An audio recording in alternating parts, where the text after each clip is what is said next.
Hey everybody, welcome back to another Judgment commentary of Tsukimonogatari, but today we're going to be checking out episode 3, and last time, on episode 2, after Araragi discovered his more vampiric qualities that have started to arise, he weighed his options, tried to think about who he could go to help solve this, because he tried to talk to Shinobu, but she didn't really know what was going on. And after discussing it for a bit, they decided to try and head out and find Ononoki, and when they found her, she was in a claw machine.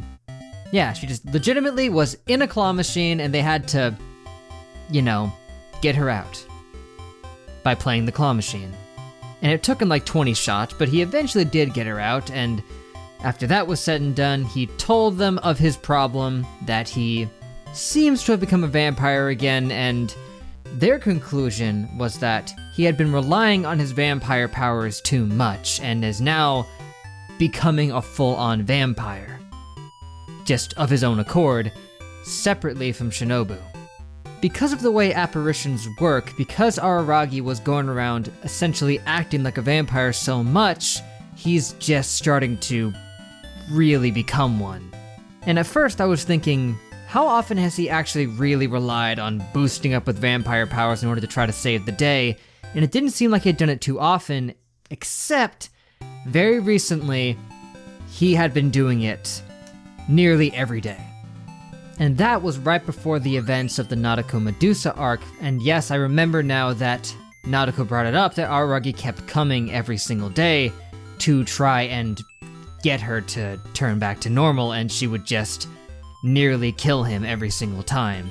Now, it of course could be assumed that every time he went there, he would have to juice himself up on vampire power in order to even try to stand a chance, even if they didn't explicitly state that at the time, but it was because he was going there every single day trying to fight Nadeko and then nearly dying, only managing to survive because of his vampire powers, that he was relying on it too much, and is now just becoming his own vampire. And the worst part is, according to Ononoki, this is irreversible. There's nothing he can do to turn back to normal now that he's already started this path of being a vampire again. Which, that can't be right. I mean, that's all that's really important for me to note about the episode. We know why Araragi is turning into a vampire again, and that apparently it can't be reversed, but that's obviously not going to stop him from trying. So we'll see what his plan is. Araragi's not the kind of guy to give up so easily, even when presented with a situation that he's told he can't solve. I mean, that's what got him in this mess in the first place. So, without further ado, let's begin the next chapter. What is a man? Yep, vampire.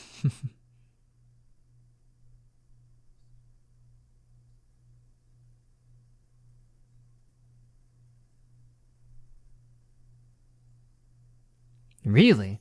You accepted it? Although...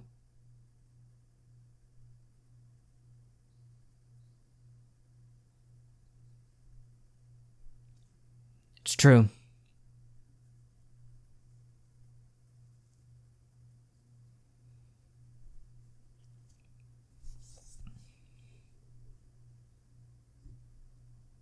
You're being very reasonable right now.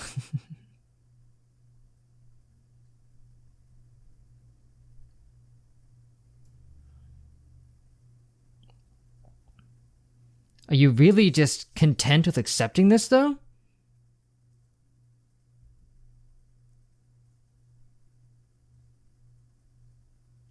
But you could prevent it from getting worse, right?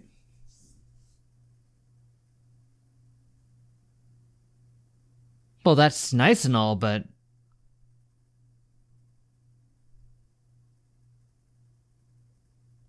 this is a compromise.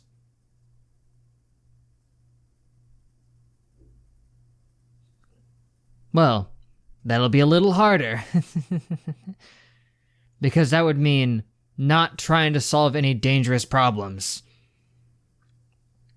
Because anytime he has to even utilize that healing factor, that's relying on his vampire powers. So that is a problem.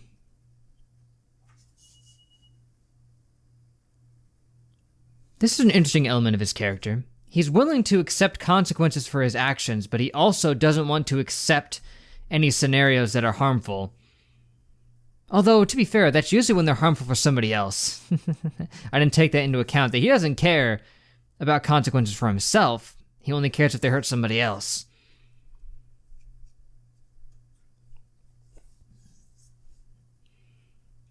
Then when it comes to the intro again, I'm not sure there's anything I can really gain from looking at this.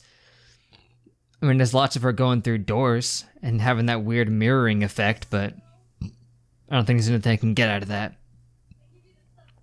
I could be wrong, though.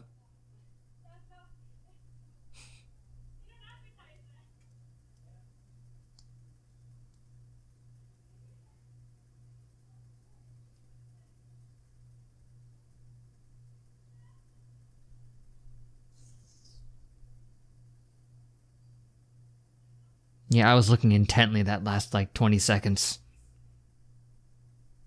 And, well, that's not intimidating.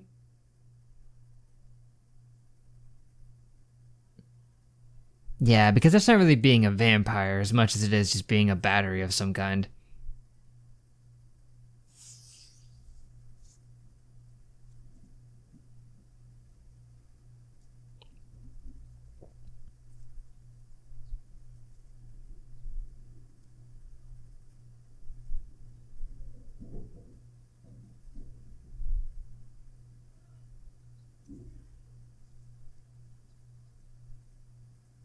You'd have to. If you run into a problem that you can only solve by being a vampire, you just have to let it be. Or just accept being a vampire.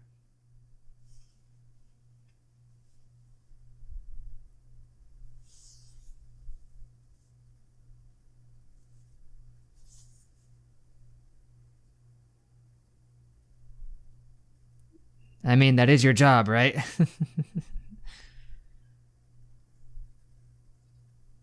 Yeah, don't act like Shinobu won't protect him, though. Oh yeah, she'll also avenge him. Quite terribly. And then we'll die. We already know what happens when she gains full power.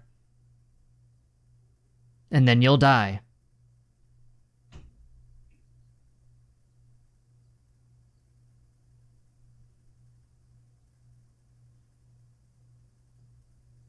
Well, the tension is quite high.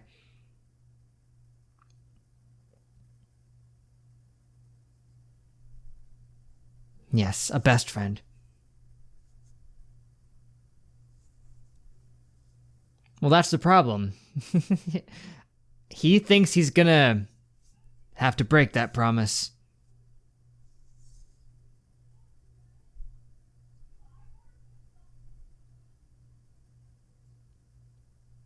Araragi live like a normal human? Yeah, right.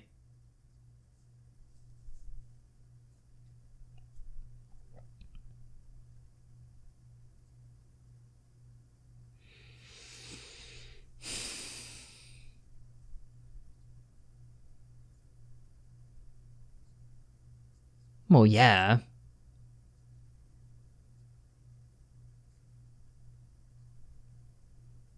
Ask any immortal being, they'll tell you that it sucks. Why'd you take one of your shoes off? I feel like this is referencing something. Yeah, I've seen that.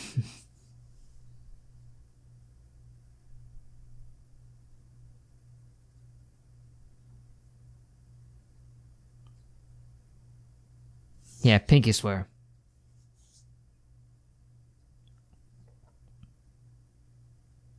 I mean, yeah, that sounds great, but it's a matter of if you can actually do that.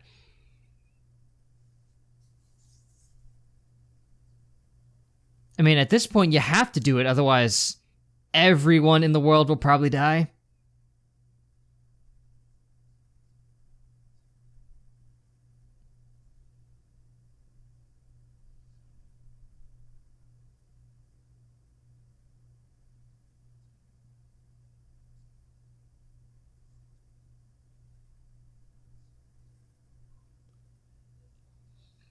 Yeah, you'd have to just drop everything.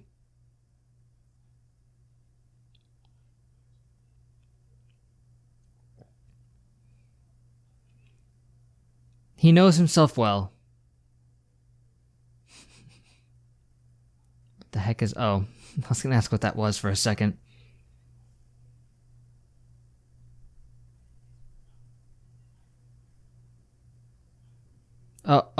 The...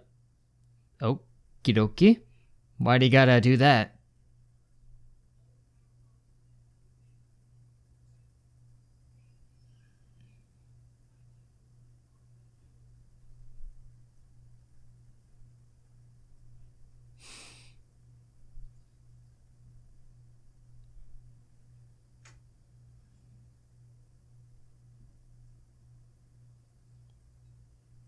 I suppose.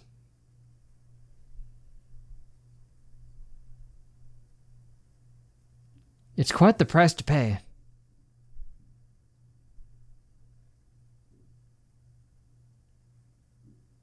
Yeah, in this very black moonlit night indeed. There are literally 2 moons out right now.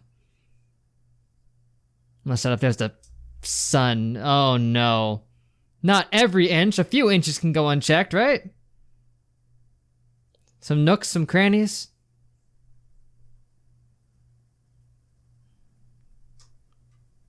Oh yeah. Daunting.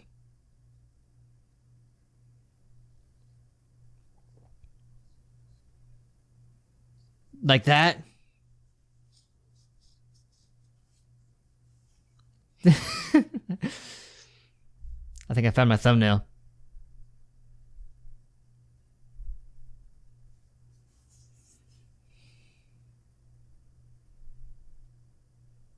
Yeah, they'll just scold him no matter what. One that you arranged.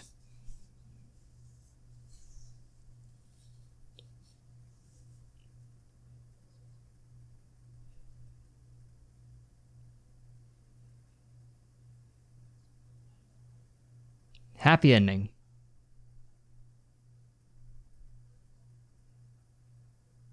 Yeah, no big deal.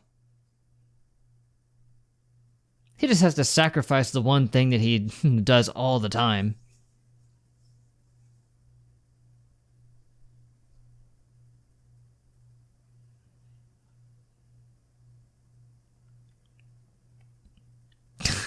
It's a shame.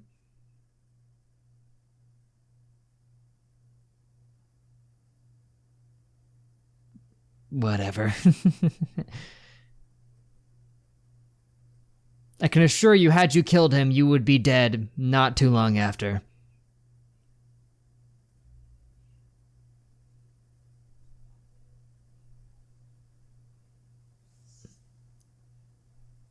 Why did you pursue this career?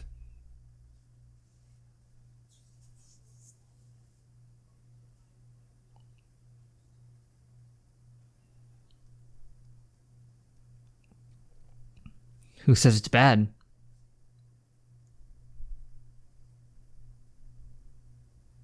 I mean, they all have the potential to be immortal in a sense.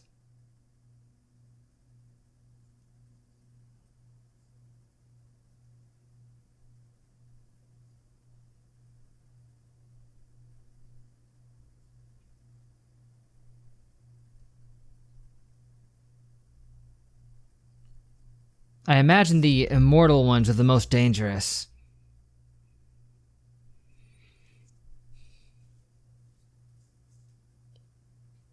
Yeah, now that was creepy. Oh no, I'm sure they'll never come up.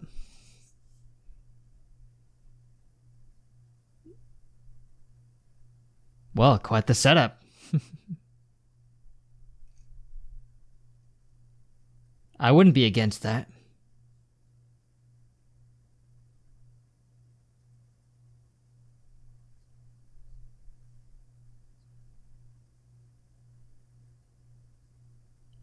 Oh? That's the greater concern? That would also make a good thumbnail.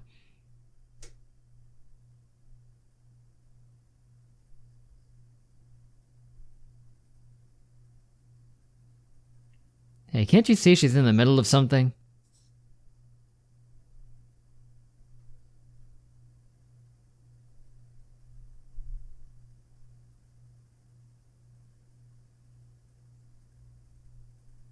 Taratsuru.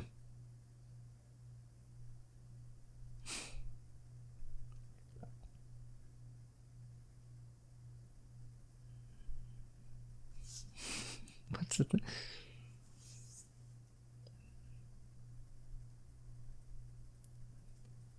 Yay. I assume it was, but... I'm sorry? Turns out we need you to use your vampire powers right away. Yes? Why? What's happening?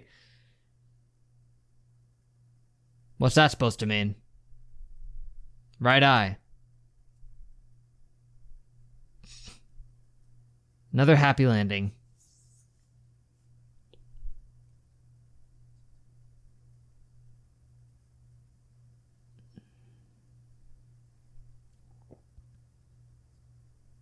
No.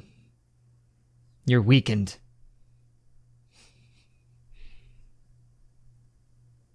Oh, there you go. That'll do.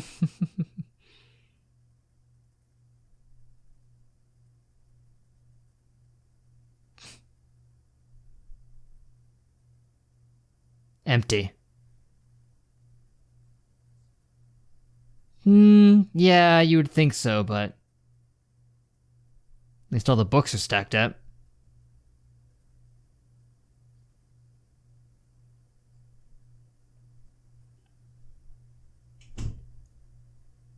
It's one of those paper doll things that we saw in the intro. A goose.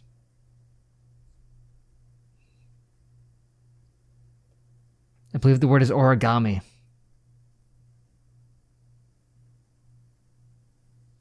Whoa! That was a magic origami. What did you think? Oh, that's great. A calling card?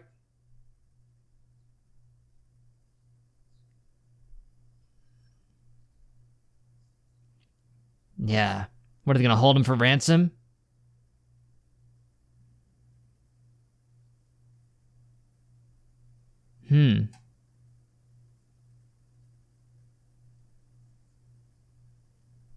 Yeah, I knew it was a crane. I was referencing something. Yeah, there was a phoenix in the house.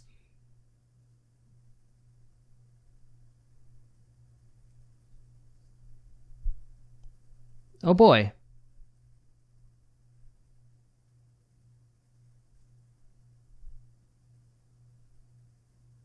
Dollmaster, how fitting.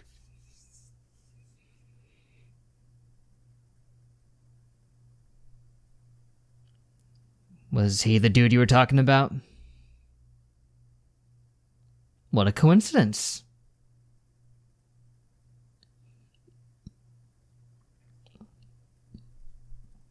Well, this isn't a problem he can deal with anymore. You guys have to pick up the slack.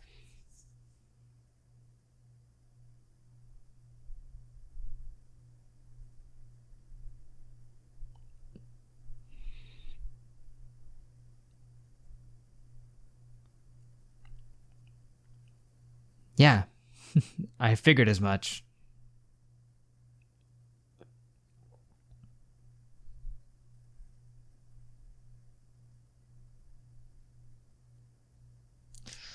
I mean, even in her current state, she's still somewhat powerful. Don't forget the epic drop kick.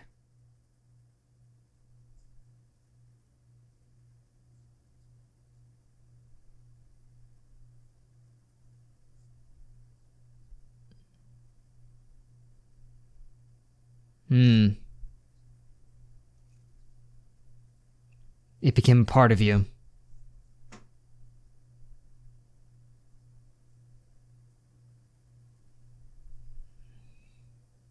I'm not sure how divine this is, but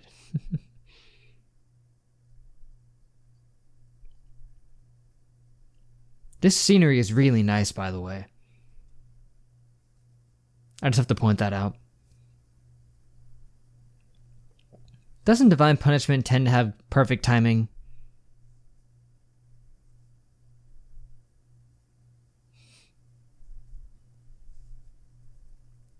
A human.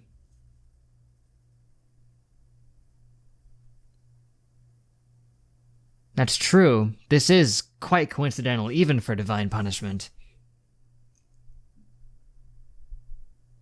I mean, it might be excessive.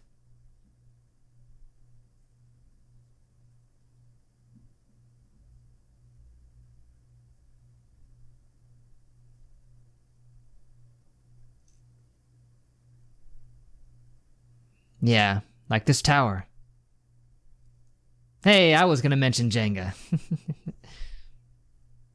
But I said tower instead.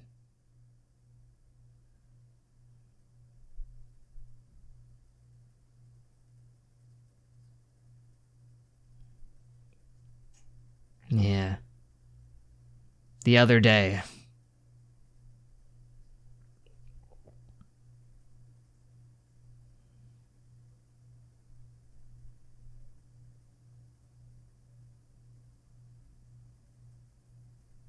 Ooh, penguin.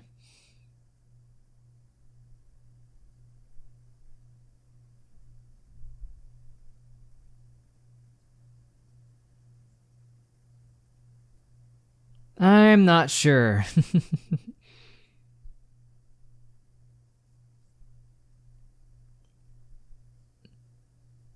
You seem offended by that. Oh, you're making a snowman. Ain't that nice?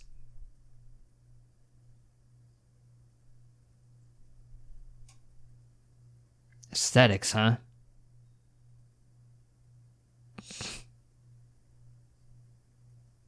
Oh. And yet...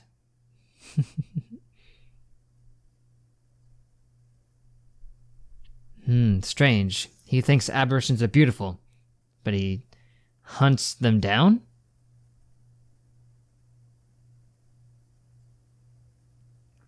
Yeah, maybe he doesn't hunt them down and kills them. Maybe he just freaking collects them or something.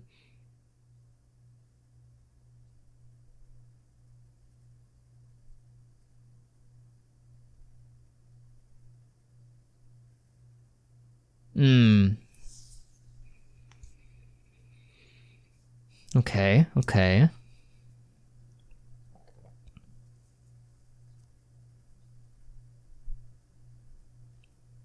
I mean, yeah, one who's not directly aggressive would be right for you, but...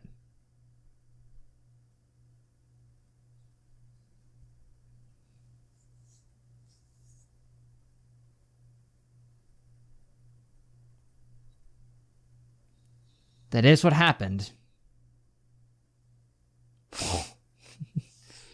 Now we got an epic snowball fight happening in the background here. I don't know which part to pay attention to. I'm gonna try both.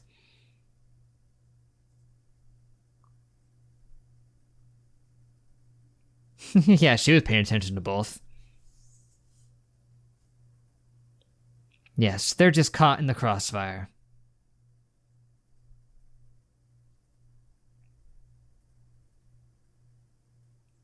Please.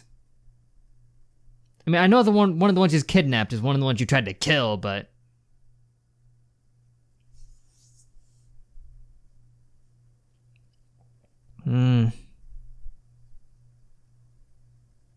Well, that doesn't mean they can't be used for other things. Why, for personal reasons or what? Okay, if she can help, then we're still fine. Finger of death.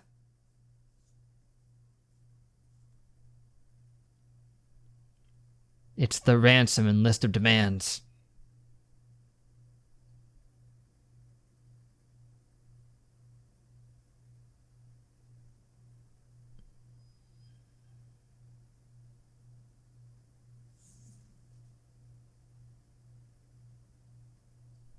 Huh. They each have their own snowmen.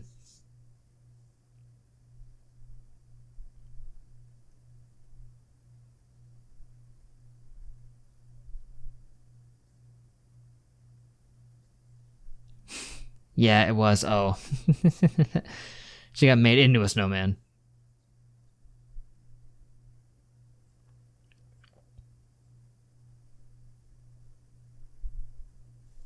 This guy's well informed, as it would seem. Yes, she is. Shrine.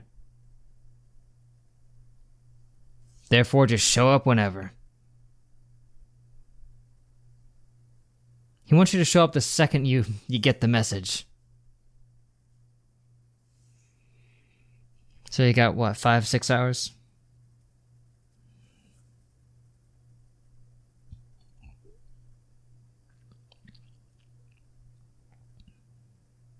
That way they'll think nothing happened.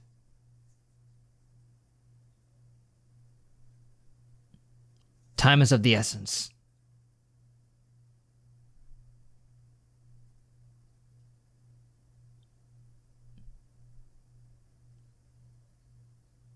You think that he'll take a shot at him?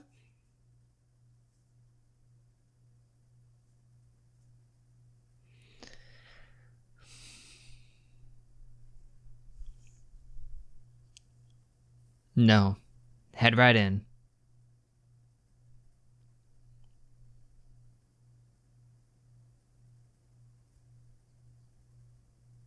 No, because you can't intervene.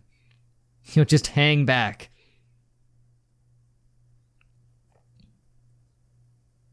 I don't think she can control that. It's all or nothing.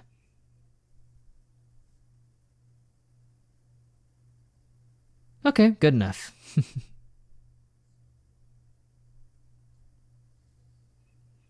There, that's the Araragi, I know. Like I said, time is of the essence, man. Just go all in. Because, yeah, he didn't want her to go slow. He wanted her to go at a lower altitude so that he could breathe. But if that's not an option, then, yeah, just go all in.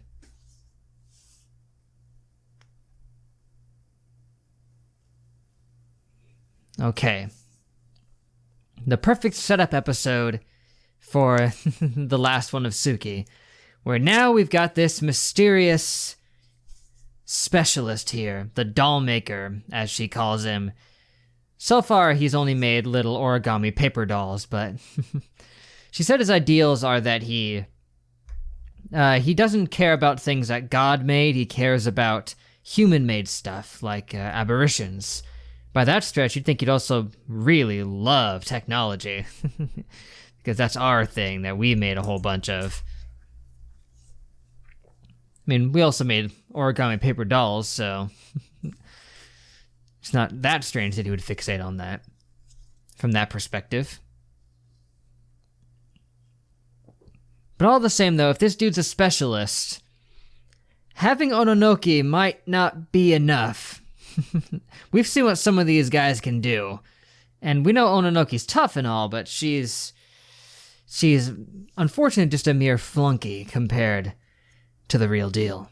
I mean, if I may analyze for a second Ononoki's potential strength, we haven't seen her in action all that much. I mean, the first time we saw her was when she did the extendo finger attack against Tsukihi and just completely obliterated her. And we know she fought Shinobu and lost. We just don't know the contexts of that fight because we were too busy watching Araragi get curb stomped. I think it's fair to say that Ononoki is weaker than some high-ranking specialists, but against this guy, not sure. I mean, she said that he mostly relies on being a middleman, but that doesn't mean he's not strong, because she compared him to Oshino, who is also incredibly strong, even though he liked to be a middleman. And she said that if they tried to fly in, they would get one-shotted out of the sky. So that doesn't bode well. Their only hope is to not directly fight him, probably, because Araragi can't help because he can't go vampire. And Ononoki, while probably obviously very powerful here, but I don't know if it'd be enough to take on a full specialist. But their ability to face him is probably inconsequential. I imagine this is going to be more of a confrontation of words, but who knows. What this guy is truly after in this case is still up in the air. Yeah, he came in, kidnapped his sisters, kidnapped his friend, and then left that ransom note of crane dolls for him and told him where to meet him at the shrine of all places. But it's like she said, the timing of this is quite precise, that right when he finally notices the vampiric effects taking place, because they probably only really started to take place right around right there, they get kidnapped and he's forced to go into this situation where he otherwise would probably want to be using his vampire powers. And we already know this guy happens to have a particular specialty for the immortal aberrations, so an immortal vampire, such as what Araragi is now, would be something that's on his list.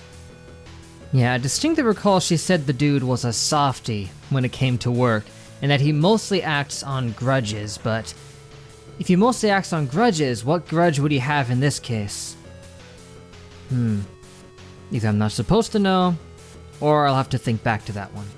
But in terms of other things that happened in the episode, when thinking about it, Araragi's response to hearing about the consequences of his actions is actually quite fitting for his character because, like I said, he usually doesn't care about consequences that affect himself. He only cares when things hurt others, and, well, in this case, it just so happened to rope others into it, even though they were pretty much unrelated. But he was perfectly content with accepting it being as it is if there was nothing he could do about it. And then he was offered that he could prevent it from getting worse, he could stop himself from becoming more vampiric, but to do so he would have to stop relying on his vampire powers. And even though he swore that he would, he admitted it, he knows deep down that if he's in a situation where he has to in order to save somebody's life, he won't think about the consequences and he will just do it because, well, I mean, to be fair, who wouldn't? If they were in that situation where someone they cared about was about to die and you knew you could stop it. And that's just how he is. He very, very, very, very rarely can just sit back and let other people get hurt. So yeah, everyone kept telling Araragi that he should stop trying to take responsibility for stuff that doesn't really concern him, and because he refused to do so, this is the price he had to pay. And now some joker has apparently come in and decided to send everything tumbling down on him, and he's gonna have to go in there and confront the guy for that. But the way this is set up, it's going to be interesting to see how it can conclude in just this one episode, because there's only one left of Tsukimonogatari, and after that, who knows what direction it's going to go. I actually don't have any idea. But I think that's all I got for now concerning this, guys, but thank you for watching. Make sure to leave a like and a comment if you enjoyed, subscribe to be updated on more. That would be great. Next time, we got episode 4, the last one of Tsukimonogatari. I know there's one after this. That is Owari Monogatari, I think, is the one that is next up on the list. And I think that one is noticeably longer than this one. From what I'm seeing in the files, it is like 13 episodes, so that's like a full-on short season right there. So I guess this 4-episode arc here is just a mere prelude into what we're going to be getting into later. Possibly, but I'm getting ahead of myself. I'll think more about that after I get the full, complete picture here, but like I said, that is it, guys. So, thank you so much. Till we meet again, I will see you guys later.